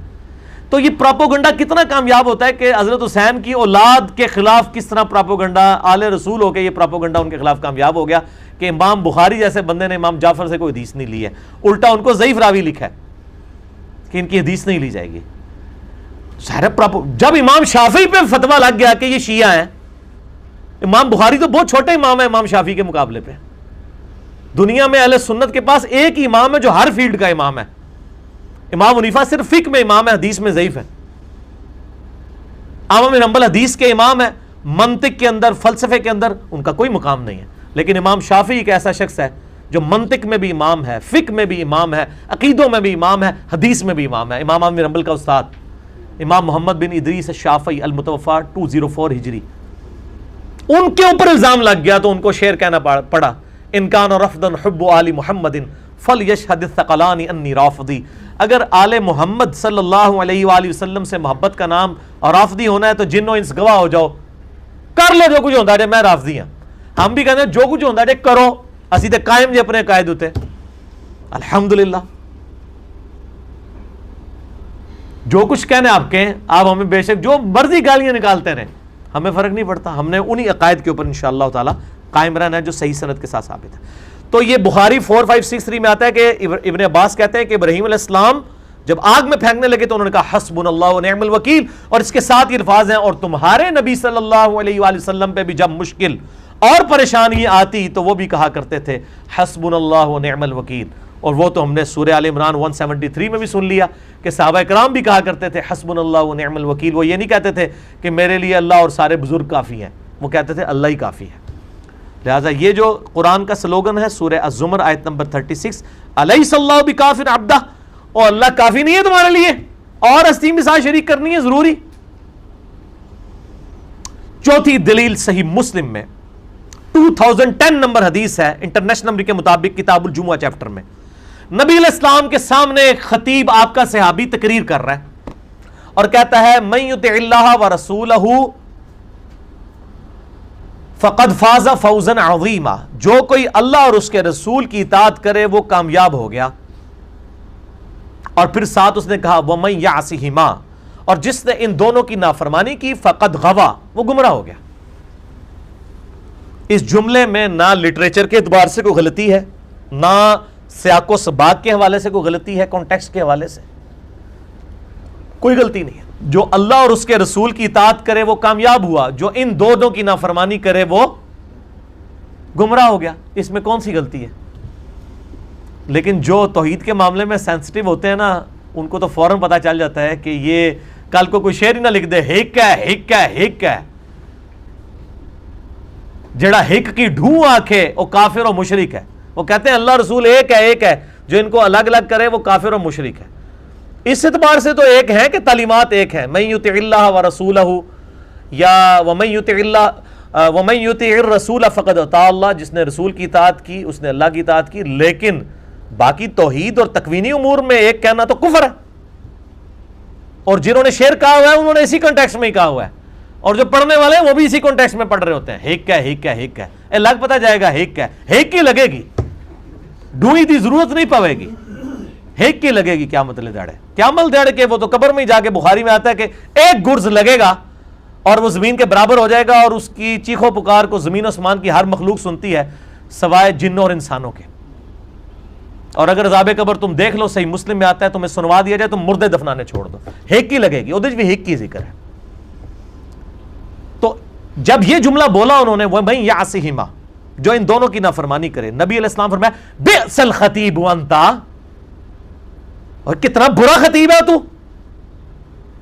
اسی طرح نبی علیہ السلام نے کہا، اس نے کہا کتنے برے خطیب ہیں آپ، یہ تو نہیں کہا ہوگا. کہتے ہیں جی ایکسپریشن دیتا ہے، جو ایکسپریشن نبی علیہ السلام نے دیے وہی دیے جائیں گے نا, آپ کے علماء کے بنائے ہوئے جھوٹے ایکسپریشن تو نہیں دیے جائیں گے نا. یہ کتنے برے خطیب ہیں آپ, بئس الخطیب انت, اور کتنا برا خطیب ہے تو. تجھے کہنا چاہیے تھا وَمَن يَعْصِ اللَّهَ وَرَسُولَهُ فَقَدْ غَوَىٰ, جو اللہ اور اس کے رسول کی نافرمانی کرے وہ گمراہ ہوا. اس نے آگے سے نہیں کہا یا رسول اللہ علیہ وسلم میں نے تو جملہ میں تو کانٹیکسٹ میں ہی بات کی تھی, میں کب آپ کو اللہ بنا رہا تھا, ہیں جی ہم کب اللہ بناتے ہیں. یہ ادھر ہی ایکٹر سارے بیٹھے ہوئے یہی کر رہے ہوتے ہیں نا ٹی وی پہ بیٹھ کے کہ جی ہم تو اللہ کا بندہ اور مخلوق مانتے ہیں. اسے ابھی نے تو کوئی آگے سے ایکٹنگ نہیں کی ہے, ان کو پتا تھا کہ نبی علیہ السلام سکھا رہے ہیں, مجھ سے زیادہ جانتے ہیں. اسی لیے میں بڑے دعوے سے بات کرتا ہوں, آج نبی علیہ السلام دنیا میں آ جائیں, جن لوگوں کو ہم بات سمجھا رہے ہیں نا یہ نبی کی بھی بات نہیں مانیں گے, کیونکہ یہ کہیں گے آپ وہ نبی نہیں ہیں جن کو ہم نبی مانتے ہیں. چونکہ انہوں نے تو نبی اس کو مانا ہوا ہے جس کے ساتھ انہوں نے جھوٹے عقیدے وابستہ کیے ہوئے ہیں.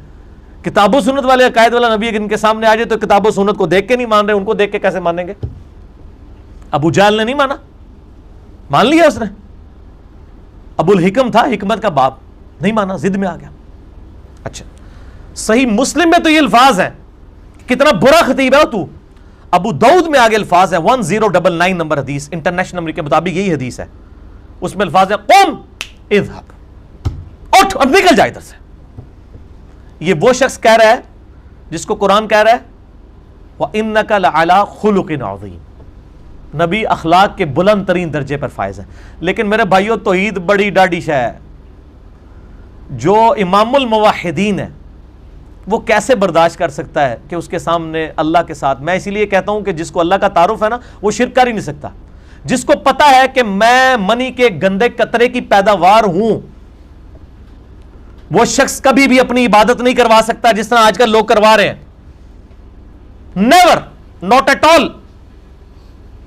اور نبی علیہ السلام جو امام الموحدین ہیں, جن کو اللہ کا سب سے زیادہ تقویٰ ہے, اللہ کی سب سے زیادہ معرفت ہے, وہ یہ سینسٹیوٹی فیل کر سکتے تھے کہ بڑا برا خطیب ہے تو, اٹھ اور ادھر سے نکل جا. کوئی میٹھی میٹھی بات نہیں کی, توحید مسئلہ ہی ایسا ہے. اچھا ان کے بزرگوں کے بارے میں آپ بات کریں نا, یہ آگے سے میٹھے انداز میں نہیں سمجھاتے ہیں, ان کے کانوں سے دھواں نکلنا شروع ہو جاتا ہے. آپ کسی کے بزرگ یا پیر یا مولوی کے بارے میں بات کریں, اس وقت نہیں ان کو حیاتی کے اخلاق بھی کوئی چیز ہے. اور اللہ کے بندو, تمہاری غیرت تمہارے بابوں تک ہے نا, ہماری غیرت اللہ کے لیے جاگتی ہے. تمہاری تو 2 نمبر غیرت ہے نا, ہماری 1 نمبر ہے, اللہ کے لیے جاگتی ہے. ہمیں نا غصہ آئے جب توحید کے منافی تم یہ چیزیں کر رہے ہوتے ہو, یقیناً آئے گا. تو نبی علیہ السلام نے اس کو وہاں سے نکال دیا. 5ویں دلیل مسند احمد میں انٹرنیشنل نمبر کے مطابق 1839 ہے, مکتبۃ الشاملہ کے مطابق, اور امام بخاری کی کتاب الادب المفرد میں 783 نمبر حدیث ہے انٹرنیشنل نمبر کے مطابق. ایک صحابی نے آ کے کہا یا رسول اللہ صلی اللہ علیہ وآلہ وسلم ما شاء اللہ وشئت, اے اللہ کے رسول جو اللہ چاہے اور جو آپ چاہیں. نبی علیہ السلام نے فرمایا اجعلتنی للہ ندا, وہی کیا تو نے مجھے اللہ کے مقابلے میں کھڑا کر دیا. قل بل ما شاء اللہ وحدہ, بلکہ کہہ جو اکیلا اللہ چاہے. اس نے آگے سے نہیں کہا یا اللہ میں, یا رسول اللہ میں آپ کو اللہ کا بندہ مانتا ہوں, اللہ کے انڈر ہی مان رہا ہوں کہ آپ ہی کی مرضی ہی اللہ ہی کی مرضی ہے, پیچھے تو اللہ ہی ہے. یہ نہیں کہا.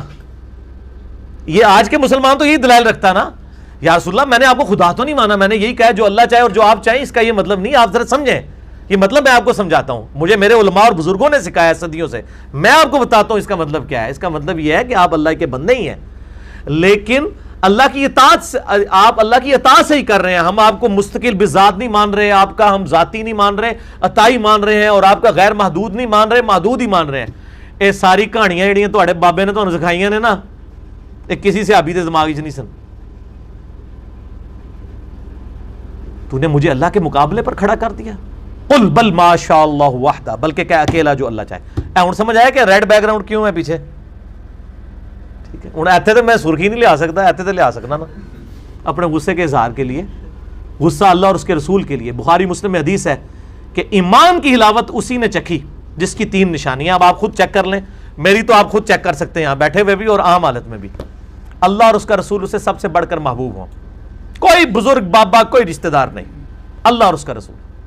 نمبر 2, دوستی اور دشمنی صرف اللہ کے لیے، یہ آپ کو نظر آتی ہے، ادھر بھی نظر آ رہی ہے، ادھر بھی نظر آ رہی ہے۔ اور تیسری چیز جو آپ کو نظر آئے گی کہ کفر کی طرف لوٹ جانا اس کے لیے اتنا ہی مشکل ہو جتنا زندہ آگ میں جلایا جانا، وہ آگ میں جلنے کے لیے تیار ہو جائے لیکن کفر نہ اختیار کرے، تو وہ مومن ہے۔ آئیے اپنے اوپر خود تھرمامیٹر اپنے اوپر لگا لیں تو پتہ چل جائے گا کون مومن ہے اور کون پاکستان کے شناختی کارڈ والا مسلمان ہے۔ اسی کانٹیکسٹ میں میں ایک تحفے کے طور پہ ایک حدیث پیش کر دوں، سنن ابی داؤد میں 2140، اور یہ حدیث سنن ابن ماجہ میں بھی ہے، امام حاکم نے بھی روایت کیا ہے، اس کو صحیح کہا امام ذہبی نے بھی، اور مشکات میں 3266 ہے، اور اس میں جو سما کی تصریح کا ایشو ہے شریک القاضی کی، وہ سنن کبریٰ البیہقی میں ہے، بال مشکات میں 3266، سنن ابی داؤد 2140۔ قیس بن سعد کہتے ہیں کہ میں ہیرا نامی ایک شہر ہے کوفے کے پاس، وہاں گیا تو میں نے دیکھا کہ لوگ اپنے سپہ سالار کو سجدہ کرتے ہیں۔ میں جب واپس آیا میں نے آپ صلی اللہ علیہ وآلہ وسلم کو سجدہ کیا، آپ نے کہا سر اٹھا، جب میں فوت ہو جاؤں گا اور تو میری قبر سے گزرے گا کیا میری قبر پہ بھی سجدہ کرے گا؟ تو ہمارا پاکستان انڈیا بنگلہ دیش کا ہوتا، کہتا یا رسول اللہ صلی اللہ علیہ وسلم کون، یہ تعظیمی سجدہ ہی ہے، آپ کو خدا تو مان کے نہیں کر رہا تھا، بعد میں بھی تو لوگوں نے کرنے ہیں نا۔ آپ صلی اللہ علیہ وآلہ وسلم نے فرمایا کیا میری قبر پہ بھی سجدہ کرے گا؟ اس نے کہا نہیں یا رسول اللہ قبر پہ نہیں کروں گا۔ فرمایا پھر مجھے کیوں کر رہے ہو؟ اپنے آپ کو قبر کے ساتھ کمپیئر کر دیا خود۔ والموتا امام مالک اور مسند احمد میں صحیح حدیث ہے کہ آپ علیہ السلام دعا کرتے تھے اللہم لا تجعل قبری وثنا یعبد، اے اللہ میری قبر کو بت نہ بننے دینا کہ لوگ اس کی عبادت شروع کر دیں۔ یہ کہتے ہیں جی نبی علیہ السلام کی قبر کے لیے بت کا لفظ استعمال کرتے ہیں، یہ آپ نے خود کیا ہے۔ جس کی بھی عبادت اب اللہ کے مقابلے پر کی جائے گی، چاہے عیسیٰ علیہ السلام کی، کسی قبر کی، کسی پتھر کی، کسی پیغمبر کی، کسی فرشتے کی، کسی جن کی، اللہ دے بندے ہو توحید سینسٹیو ایشو ہے، ایک ہی گناہ ہے جو اللہ نے قیامت دن بھی معاف نہیں کرنا۔ اور اگر کوئی شخص یہ کہے کہ اللہ چاہے تو قیامت والے دن شرک بھی معاف کر سکتا ہے، وہ کافر ہے، کیونکہ اللہ پھر اللہ نہیں رہے گا، کیونکہ لا تبدیل لکلمات اللہ، اللہ نے اپنے کلمات طے کر دیے کہ میں نے شرک معاف نہیں کرنا۔ اب اللہ تعالیٰ کے لیے یہ محال ہے، اس کے لیے محال کی ٹرم فقہ میں بولی جاتی ہے۔ اسی طریقے سے اگر کوئی کہ اللہ چاہے تو موسیٰ کو دوزخ میں اور فرعون کو جنت میں بھیج دے، یہ تو اللہ کا تو اختیار ہے نا، یہ کلمہ کفر ہے، یہ محال ہے، کیونکہ اللہ کے کلمات بدل جائیں گے نا، اللہ کے کلمات تو نہیں بدلتے۔ تو قرآن میں سورہ النساء آیت نمبر 48، سورہ نساء آیت نمبر 116 میں آیا ان اللہ لا یغفر ان یشرک بہ ویغفر ما دون ذلک لمن یشاء، اللہ شرک کو معاف نہیں کرے گا، اس کے علاوہ جتنے گناہ ہیں جس کے لیے چاہے گا معاف کر دے گا۔ اب یہ کئی آیات مجھے زبانی یاد ہیں، احادیث بھی۔ مسئلہ نمبر 3 میرا ہے اور سرچ پیپر نمبر 3 ہے دعا صرف اللہ ہی سے، وہ آپ ضرور پڑھ لیں اور دیکھ لیں، سب کچھ کلیئر ہو جائے گا۔ اچھا جب انہوں نے سجدہ کیا، نبی علیہ السلام فرمایا تم میری قبر سے گزرو گے وہاں پہ بھی سجدہ کرو؟ ان کا نہیں یا رسول اللہ۔ تو فرمایا مجھے کیوں سجدہ کر رہے ہو؟ اگر میں سجدہ جائز سمجھتا تو بیویوں سے کہتا کہ اپنے خامدوں کو سجدہ کریں اس حق کے سبب جو اللہ نے ان کو دیا ہے۔ بس یہ آخری حصہ لیے پھر رہے ہوتے ہیں سارے خامد اپنی بیویوں کو تھلے لانا سے نا، انہوں نے آخری حصہ یاد رکھا ہوا ہے۔ میں نے اپنی بیوی کو ایک دفعہ یہ حدیث سنا دی نا کہ خامد کا کتنا حق ہے، کہ نبی علیہ السلام فرماتے ہیں کہ اگر اللہ تعالیٰ نے سجدہ جائز رکھنا ہوتا تو خامدوں کو حکم دیتا، بیویوں کو حکم دیتا کہ اپنے خامدوں کو سجدہ کریں اس حق کے سبب جو اللہ نے رکھا۔ تو اس نے کہا دیکھ لو نا، دیا تو کوئی نہیں نا پھر، ٹھیک ہے نا۔ تو حالانکہ اس سے یہ مطلب نہیں نکالنا تھا کہ دیا نہیں ہے، مطلب یہ ہے کہ اس لیول تک ہے کہ یہ دیا نہیں ہے لیکن ٹینڈز ٹو اپروچ تھا کہ دے دیا جاتا۔ جیسے فرمایا گیا کہ بخاری مسلم کی حدیث ہے اگر مجھے امت کا خیال نہ ہوتا تو میں مسواک فرض کر دیتا۔ اب اس سے یہ تو نہیں کو نکال سکتا کہ دیکھا نا مسواک تو ضروری کوئی نہیں نا، اس کا مطلب یہ ہے کہ مسواک اتنی ضروری سنت، اور مسواک سے مراد یہ لکڑی کی ڈنڈی نہیں، ہر وہ چیز جس سے دانت صاف ہو جائے، چاہے وہ ٹوتھ برش ہو، چاہے وہ لکڑی کی ہو، چاہے منجن ہو، ٹوتھ پیسٹ ہو، کوئی بھی چیز، اصل مقصد دانتوں کی صفائی ہے۔ ورنہ اس میں میں علمی پھکی دیتا ہوں کہ نبی علیہ السلام غسل کرتے وقت اپنے جسم سے منی صاف کرتے تھے مٹی رگڑ کے، تو کتنے علماء ہیں جو وہ مسواک تو استعمال کر رہے ہیں مٹی کیوں نہیں استعمال کرتے؟ کہتے ہیں نہیں صابن کرنا چاہیے، وہ اس زمانے تے زمانے تے پائی میرے اس زمانے مسواک تھی تے اس زمانے ٹوتھ برش ہے، اصل مقصد دانتوں کی صفائی۔ پھکی نال لیں تاکہ پیٹ میں کہیں درد ہونے لگے فوراً ڈکار آ جائے اور وہ بات علمی طور پہ ہضم ہو جائے، ٹھیک ہے۔ ان کو کہا کرو غسل میں جب آپ لوگوں کو وضو میں مسواک سکھا رہے ہوتے ہو نا، غسل میں بھی کہا کرو کہ مٹی لا کے نا ایک پوری بوری گھر میں رکھیں اور سونے سے جب آپ غسل کرو تو پہلے مٹی سے، وہ کہتے ہیں نہیں وہاں صابن، کیونکہ اصل مقصد تو صفائی ہے۔ یہاں بھی دانتوں کی صفائی اصل مقصد ہے، مسواک کرنے والے کو بھی ثواب ملے گا, ٹوتھ برش والے کو بھی ثواب ملے گا, وہ اللہ کی رضا کے لیے کام کر رہا ہے. تو یہ دیکھ لیں کہ اس صحابی کو نبی علیہ السلام نے منع فرما دیا, انہوں نے آگے سے کوئی شعر نہیں پڑھا کہ عشق دے چلے نمبر لے گئے, عقل والے انجے ہی عمرہ گالیاں, کوئی کسی کے دماغ میں شعر نہیں تھے.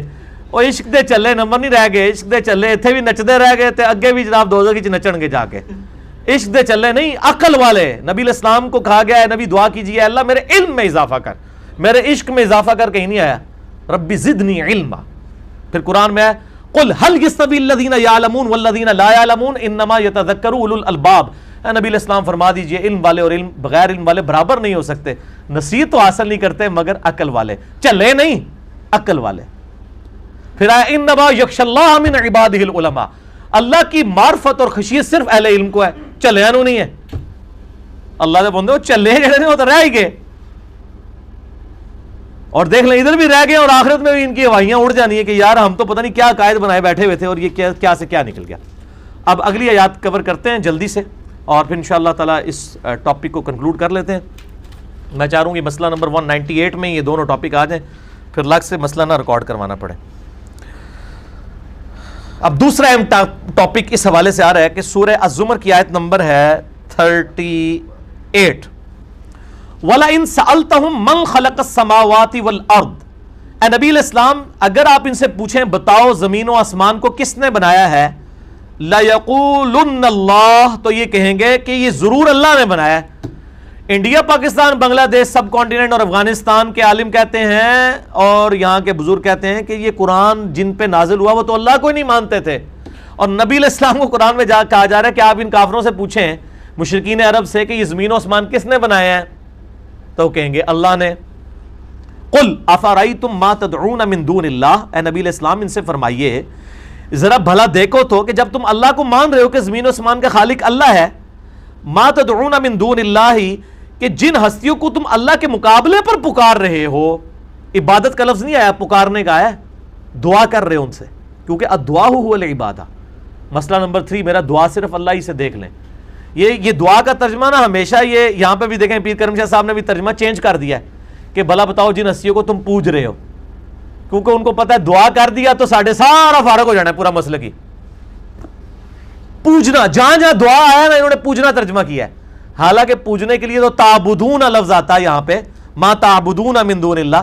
یہ اللہ کو بھی پتا تھا اصل شرک اس میں ہونا ہے, اسی لیے نعبدو کے بعد نستعین بھی آیا ہے, ورنہ نعبدو میں نستعین شامل ہے. ایاک نعبدو و ایاک نستعین, اللہ تیری عبادت کرتے ہیں اور تجھی سے دعا کرتے ہیں, دعا خود عبادت ہے نعبدو میں, لیکن اللہ کو پتا تھا کہ ڈنڈی کدھر مارنی ہے انہوں نے, تو ہر جگہ تدعونا, جن کو تم پکار رہے ہو اللہ کے ساتھ.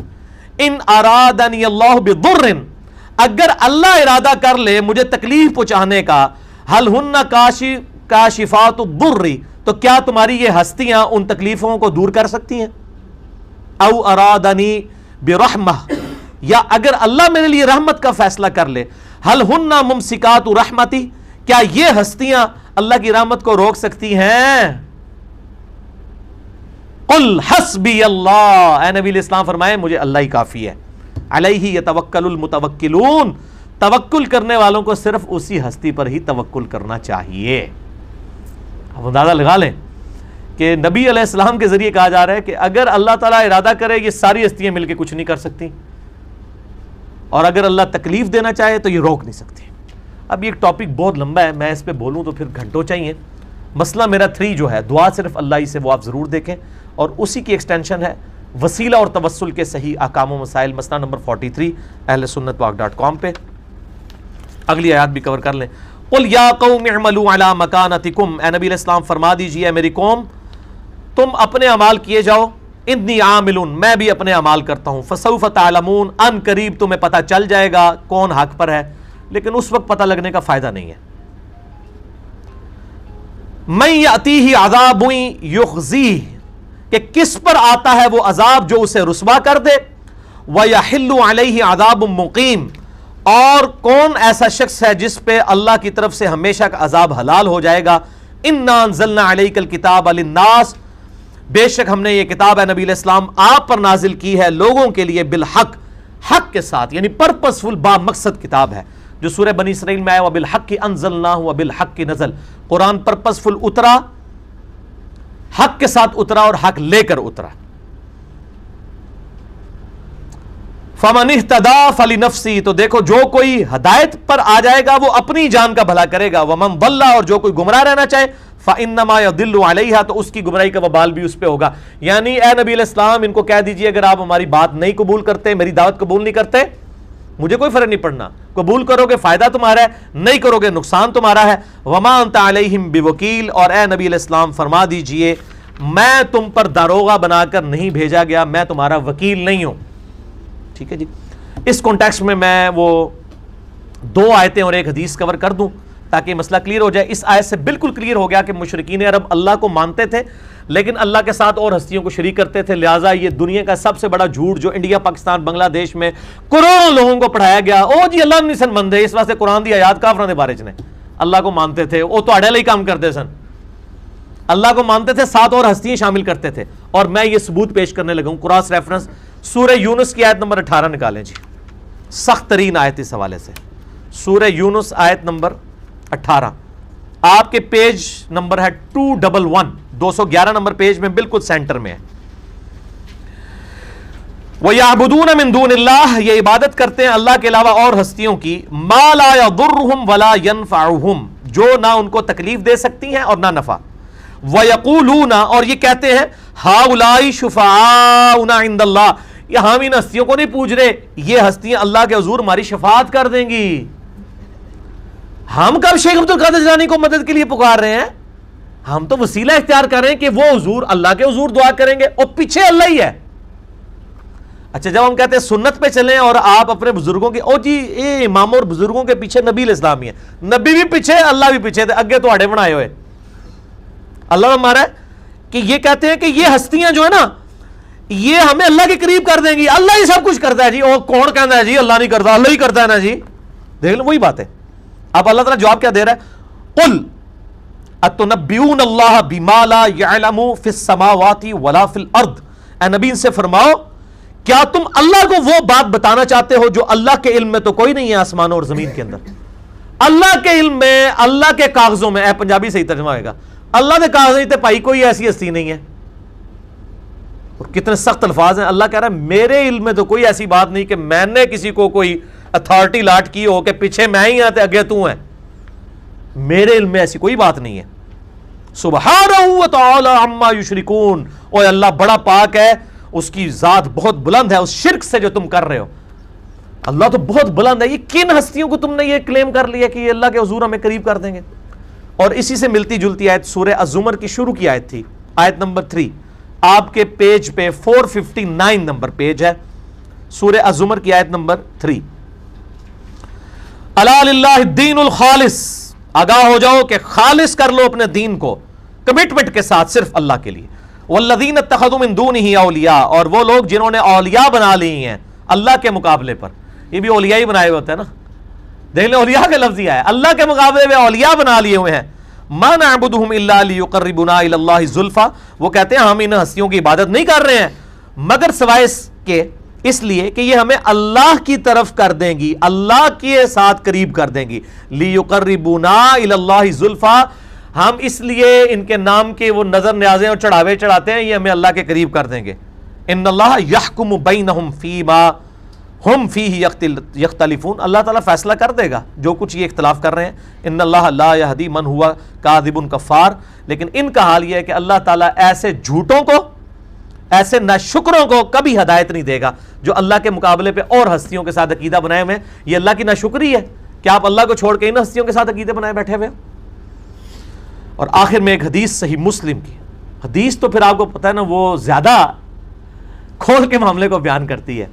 آیت تو قرآن تو پتہ ہے نا ساڑھے خلاف ہی نازل ہویا ہے، قرآن دی آیتاں تو ڈائریکٹ نہیں پڑھنی چاہیے نا، حدیثوں میں پھر بھی کوئی ان کو راستہ مل جاتا ہوتا ہے. حدیث میں اب بتانے لگا ہوں، صحیح مسلم انٹرنیشنل نمبر کے مطابق کتاب الحج چیپٹر میں 2815 صحیح مسلم کتاب الحج، نبی صلی اللہ علیہ وآلہ وسلم فرماتے ہیں، اور راوی ہیں عبداللہ ابن عباس. عبداللہ ابن عباس کہتے ہیں کہ نبی علیہ السلام نے فرمایا کہ مشرکین عرب جب طواف کعبہ کرتے تھے تو کہتے تھے لبیک اللہم لبیک لبیک لا شریک لک لبیک. ہے انڈیا پاکستان کے علماء تو کہتے ہیں اللہ نونیشن مندے. اور صحیح مسلم 2815 نبی علیہ السلام فرما رہے ہیں مشرکین عرب جو ہیں یہ کہتے ہیں لبیک اللہم لبیک حج میں. صحیح مسلم کتاب الحج 2815 لبیک اللہم لبیک لبیک لا شریک لک لبیک. نبی علیہ السلام فرماتے ہیں یہ تلبیہ پڑھتے تھے کاش مشرکین عرب یہیں تک رہتے لیکن ستیہ ناس ہو ان کا بیڑا غرق ہو. نبی علیہ السلام کے الفاظ ہیں. یہ آگے کہہ دیتے تھے لا شریک الا شریکن ہوا لک تملکو کہ اللہ تیرا کوئی شریک نہیں ہے سوائے اس کے کہ جو تو نے خود ہی اپنے ساتھ کسی کو شریک ٹھہرایا ہوا ہے اور اس کا بھی اصل مالک تو ہی ہے, پیچھے تو ہی ہے. یہ پیچھے تو ہی عقیدہ ہی مشرکین عرب کا بھی تھا. اللہ تیرا کوئی شریک نہیں ہے سوائے ان ہستیوں کے جن کا مالک بھی تو ہی ہے. ہم اگر ان کو پکار بھی رہے ہیں لات منات عزا کو تو اللہ پیچھے تو ہی ہے. انڈیا پاکستان بنگلہ دیش کا بھی بندہ کہتا ہے یہاں پہ بھی سو کارڈ گستاخ رسول کہنا چاہیے, اپنے آپ کو عاشق رسول سمجھتا ہے, وہ کہتا ہے پیچھے اللہ ہی ہے. یہ مشرکین عرب بھی کہتے تھے اللہ تیرا کوئی شریک نہیں سوائے اس کے کہ جو تو نے خود ٹھہرا لیے میں اور ان کے پیچھے بھی تو ہی ہے, اللہ ان کا مالک بھی تو ہے.